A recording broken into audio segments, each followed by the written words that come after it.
Assalamualaikum warahmatullahi wabarakatuh. Saudaraku semuanya, alhamdulillah kita bisa berjumpa kembali. Kali ini saya akan mencoba menceritakan tentang sebuah kisah nyata, yaitu kisah jantung dari seorang muazin yang mengumandangkan azan, ya. Baik, mari kita awali dengan membaca bismillah dan salawat. Bismillahirrahmanirrahim. Allahumma salli ala Sayyidina Muhammad. Saudaraku semuanya, Dr. Jasim Al-Hadisi, seorang penasihat kesehatan jantung di Amir Sultan Center untuk penyakit jantung, Rumah Sakit Angkatan Bersenjata di Riyadh sana, mengisahkan kepada Dr. Khalid, ya, bin Abdul Aziz Al-Jubair. Beliau adalah dokter spesialis bedah jantung. Dia mengatakan kepada Dr. Khalid, salah seorang rekanku yang bisa dipercaya bercerita kepada Dr. Khalid bahwa suatu malam saat ia sedang bertugas di rumah sakit, ada seorang pasien yang meninggal dunia. Maka ia segera memastikan akan kematian pasien tersebut. Ia meletakkan stetoskop di atas dadanya hingga dia mendengarkan suara Allahu Akbar, Allahu Akbar, Asyhadu an la ilaha illallah. Ia berkata, saya rasa azan subuh, ya. Dia membatin, oh, sudah subuh katanya gitu. Kemudian dia bertanya kepada perawatnya, jam berapa sekarang? Ia menjawab, jam 1 malam. Dia tahu bahwa saat ini belum tiba saatnya azan subuh. Kemudian dia kembali meletakkan stetoskop di atas dadanya dan dia kembali mendengarkan azan tersebut selengkapnya. Dia bertanya kepada keluarga pasien tersebut, ya, tentang keadaan semasa hidup. Mereka menjelaskan, ia bekerja sebagai muadzin pada sebuah masjid. Biasanya ia datang ke masjid 1/4 jam sebelum tiba waktunya, atau kadang lebih awal lagi. Ia selalu menghatamkan Al-Quran dalam 3 hari dan sangat menjaga lisannya dari kesalahan. Tanggal 15 bulan Ramadan 1421 Hijriah, seorang jamaah sholat pingsan di masjid saat ia mengumandangkan iqamah sholat subuh. Dengan segera 3 orang dari jamaah membawanya ke rumah sakit Angkatan Bersenjata di Riyadh. Orang itu sadar saat mereka masih dalam perjalanan menuju ke rumah sakit. Sekonyong-konyong ia berzikir seakan-akan tidak pernah terjadi apapun. Sesampainya di instalasi gawat darurat, ia disambut oleh seorang pemeriksa jantung yang menceritakan kisah ini kepada Dr. Khalid. Dia mengatakan, kami menemukan adanya peradangan mematikan yang parah sekali pada sebagian besar jantungnya. Kondisi itu membuat kami tercengang. Saat Dr. Khalid berusaha untuk membawanya ke ruang ICU, tiba-tiba dia mendengar suara tasbih dan tahlil, dan ia membisikkan sesuatu ke telinga salah seorang rekan beliau, lalu tersenyum sambil membaca Asyhadu an la ilaha illallah wa asyhadu anna Muhammadur Rasulullah. Lalu jiwanya terbang menuju keharibaan Tuhannya. Rekanku, teman-temanku, sahabatku semuanya yang mendengar kisah tersebut, ya, dari dokter rekannya Dr. Khalid tadi itu, tiba-tiba menangis terseduh-seduh. Dia kaget atas kejadian ini dan segera menanyakan kepadanya. Ia berkata, orang ini telah membisikkan kepadaku, dokter, tidak usahlah Anda menyibukkan diri. Sungguh aku akan mati. Aku telah melihat surga.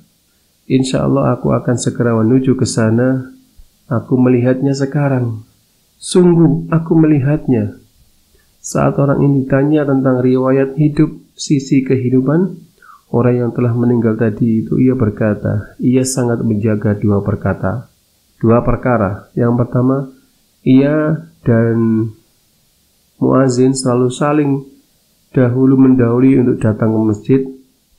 Kadang muazin mendahulinya dan lebih sering ia datang terlebih dahulu. Kedua, ia tidak dikenal kecuali sebagai pribadi yang baik. Allah Ta'ala telah menjaga dari perbuatan keji dan mungkar. Ia tidak pernah berbohong atau menggunjing orang lain. Allah telah mencukupinya dan Allah telah menjaminnya, dan sungguh kita tidak bisa memberikan rekomendasi apapun untuk siapapun di hadapan Allah. Dr. Khalid telah melakukan operasi penambalan pembuluh darah terhadap seorang pasien yang berada di ruang bagian jantung. Sehari sebelum ia diperbolehkan untuk pulang, karena menurut perhitungan saat itu ia telah sembuh, ia memanggil anak-anak dan istrinya. Ia mengharapkan mereka segera hadir.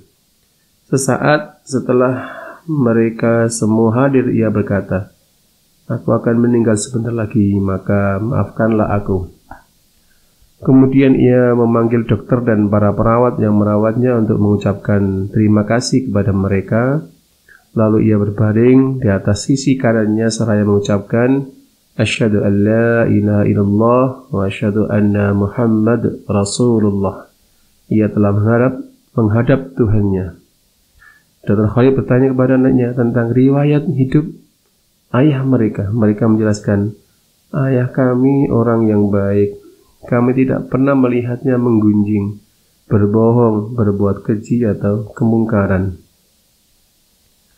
Kemudian ada kisah lain, yaitu ketika masih duduk di bangku kuliah di Kairo, Mesir, Dr. Khalid mengenal seseorang yang sangat taat kepada Allah. Ia mengajarkan Al-Quran dan membimbing penghafal Al-Quran di komplek tempat tinggal Dr. Khalid. Selama bertahun-tahun ia tidak pernah terlambat untuk datang mengajar pada waktunya, yaitu setelah salat subuh hingga terbit matahari. Suatu hari ia mengucapkan selamat tinggal kepada semua yang hadir setelah menutup pelajarannya. Seakan-akan ia tidak akan mengajar kembali setelah hari itu. Hari itu juga sebelum tiba saat zuhur, kami mendapatkan berita tentang kematiannya pada jam 10 pagi. Keesokan harinya, beliau mendapatkan kisah kematiannya berdasarkan cerita istrinya. Sebagaimana biasa, ia pulang ke rumah jam 7:30. Ia mengucapkan salam padaku, kemudian berkata, "Sesungguhnya saya akan mati pada jam 10. Jadi pasien tadi itu, orang tadi itu sudah punya firasat ya. Saya pun mengira bercanda, lalu ia berkata, "Siapkanlah sarapan untukku." Kemudian tadi dia menyiapkan sarapan, lalu kami menyantapnya berdua. Itu pengakuan dari cerita istrinya ya.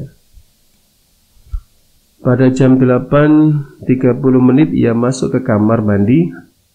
Ia mandi agak lama, kemudian ia keluar dan memakai wewangian sebagaimana yang ia lakukan ketika hendak berangkat untuk sholat Jumat.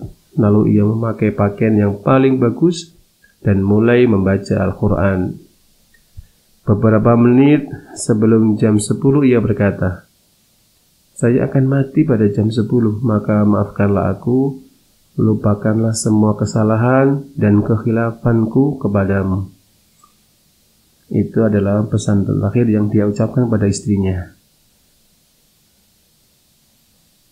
Kemudian dia sangat terkejut ya, hingga tidak bisa mengucap apapun.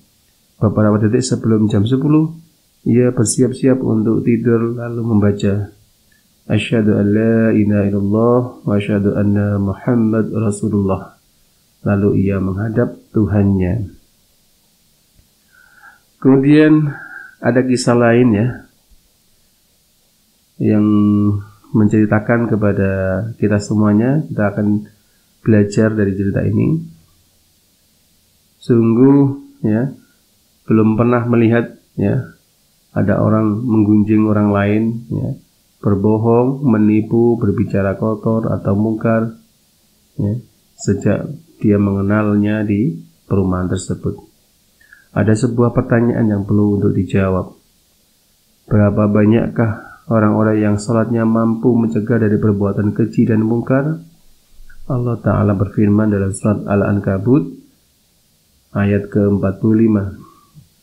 A'udzu billahi minasy syaithanir rajim. Wa aqimis salata innas salata tanha 'anil fakhsya'i wal munkar. Yang artinya, dan dirikanlah salat. Sesungguhnya salat itu mencegah dari perbuatan-perbuatan keji dan mungkar.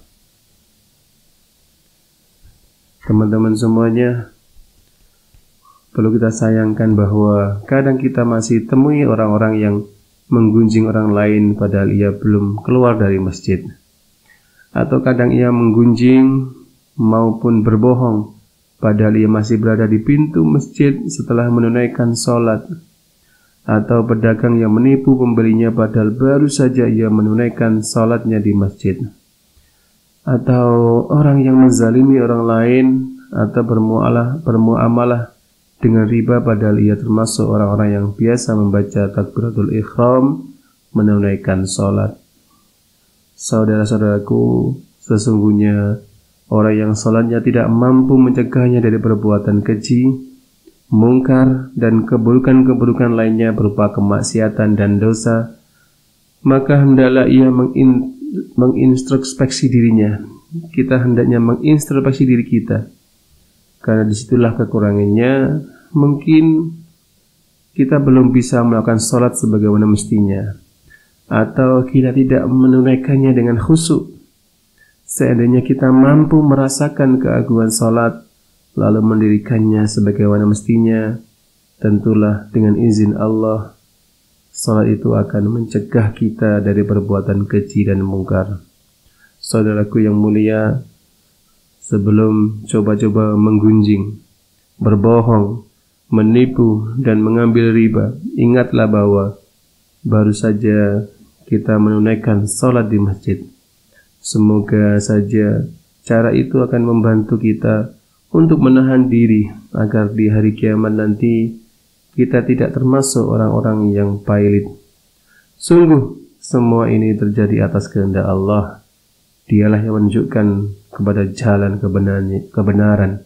Demikian yang bisa kami sampaikan, cerita kisah nyata. Semoga bisa menjadi hidayah bagi kita semuanya agar kita senantiasa menjaga diri kita dari perbuatan-perbuatan dosa.